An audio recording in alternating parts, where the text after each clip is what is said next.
Hola, yo soy Caro Reyes y hoy vamos a hablar de los ribosomas. Ok, pues primero lo primero, ¿no? ¿Qué son?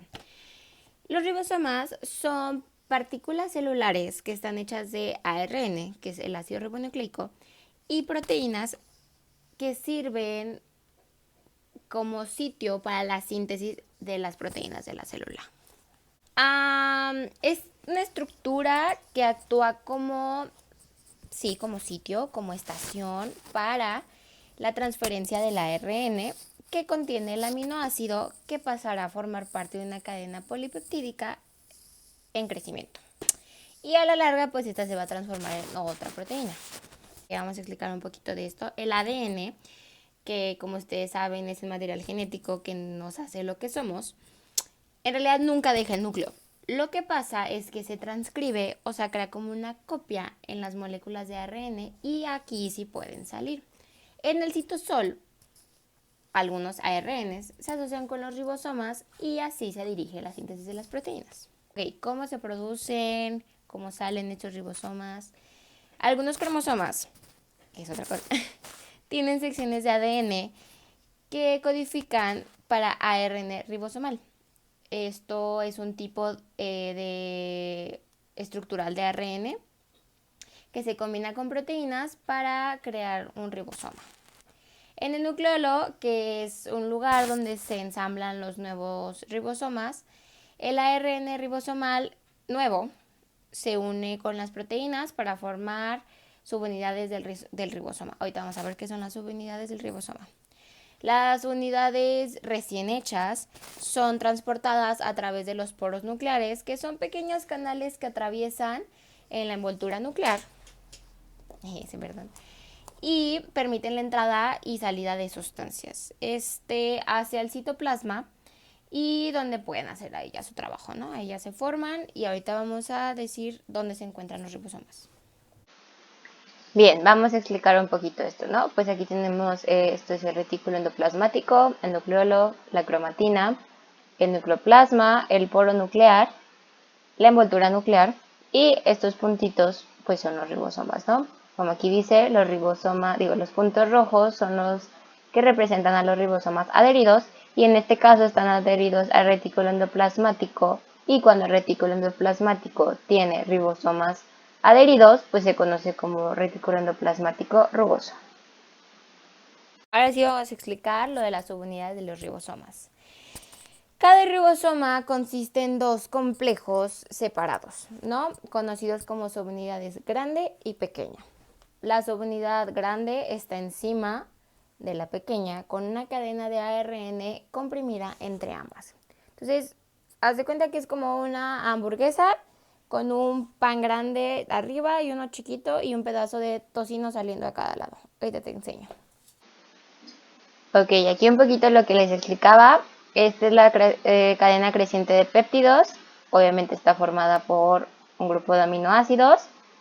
Esta es el pan que yo les decía, grande, que es la subunidad grande del ribosoma. Aquí en medio tenemos el ARNT o ARN de transporte.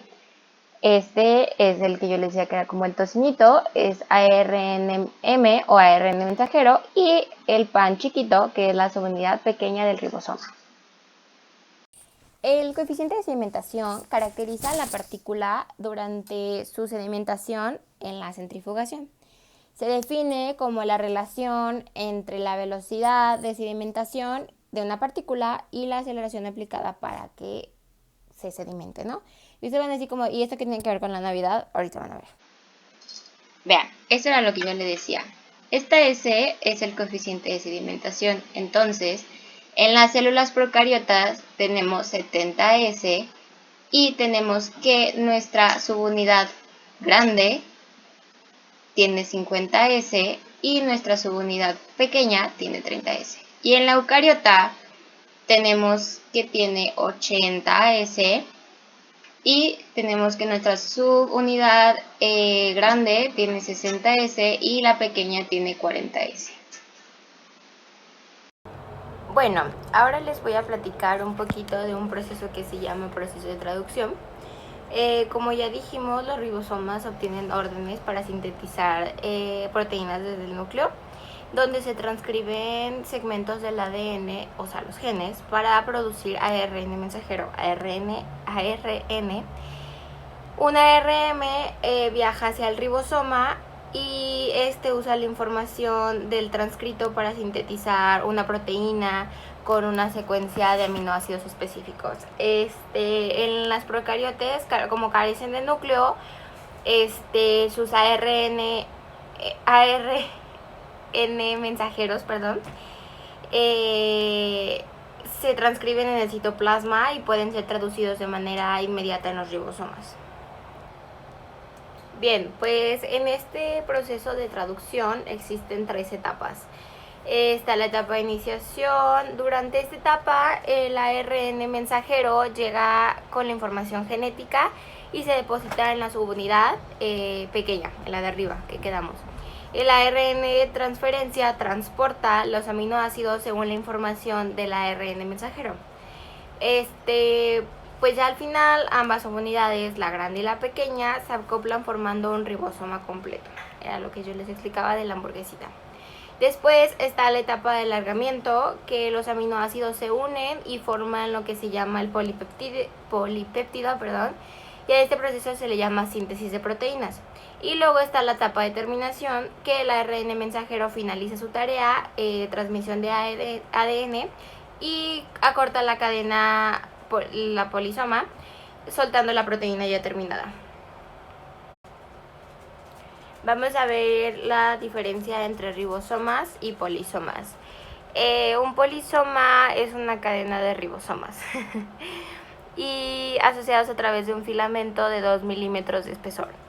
La función principal de los ribosomas, como ya lo dijimos, es la síntesis de proteínas de exportación y, viajar a otras células, mientras que los de los polisomas sintetizan proteínas de localización celular.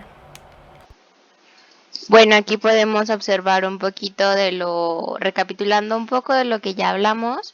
Aquí está todo como el proceso, están las 2 subunidades de los ribosomas, está la grande y la pequeña, la tirita de tocino que dijimos que es como una hamburguesa, es el ARN mensajero, el ARN de transporte, y aquí se van formando las cadenas de péptidos con aminoácidos para ayudar a la síntesis de proteínas.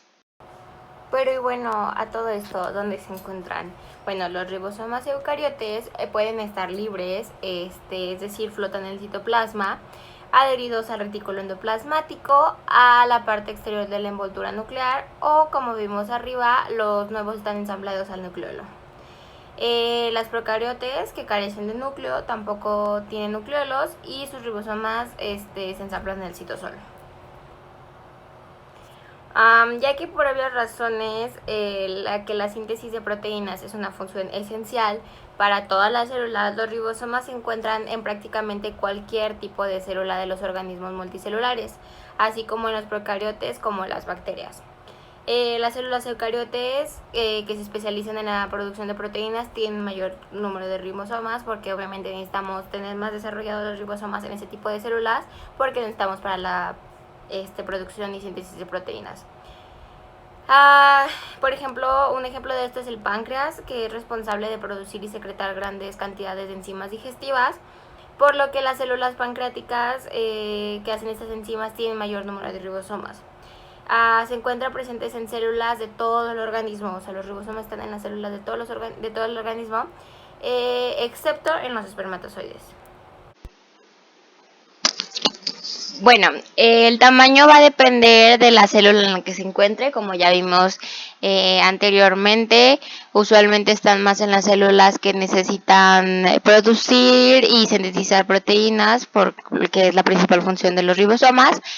Pero por lo regular en las células eucariotas tienen un diámetro de 320 Armstrong, o sea 3.2 por 10 a las 6 centímetros, y en las procariotas su tamaño suele ser un poco más chico, que son de 290 Armstrong, 2.9 por 10 a la menos 6 centímetros, y aquí podemos ver cómo se unen las subunidades y más o menos el tamaño de los ribosomas.